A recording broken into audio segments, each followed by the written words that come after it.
Ahoj, tak tady je mařič přetoku z fotovoltaické elektrárny. Přetoky se pálí v této spirále, která je 3x1330 W. Je to spirála z boileru.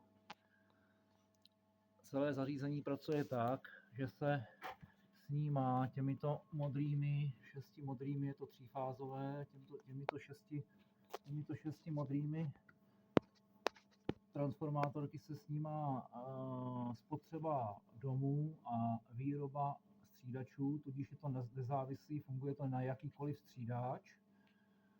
A v okamžiku, kdy spadne potřeba domů, kdy se sníží příkon domů, tak okamžitě reaguje tento mařič přetoků.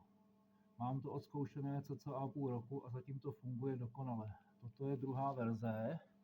Ještě jsem samozřejmě přijde displej, který bude ukazovat spálený výkon, ale jsou to řádově za měsíc třeba kilowata, 2, víc ne. A funguje to opravdu dokonale. Ta spirála je vlažná, nebo někdy je teplá, ale to musí doma zapínat sporák a vypínat a zapínat a stále dokola. Nyní to předvedu v chodu. Takže tady mi střídač na první fázi teď vyrábí 520 W, 525. A já zhasnu světla, teď zářivky v dílně, schodím jistič a na fázi číslo 1 se rozsvítí SSR relé. Jo, a tímto vlastně odstranilo ten přetok. Když to znova nahodím, střídač musí začít vyrábět.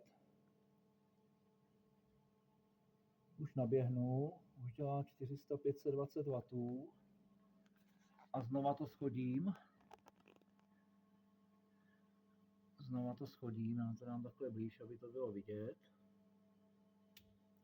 Bylo tam vidět, jak to bliklo. Tak, a teďko střídač vypnu, aby nevyráběl nic. A teď udělám to samé. Tak, SSR relé a vypínám světlo. A nic, protože žádný přetok není. Tak toto funguje. Je to na bázi Arduina, program vymýšlel můj kamarád, zabýval jsem s tím cca rok a zatím nám to funguje k naprosté spokojenosti. Tak zatím ahoj.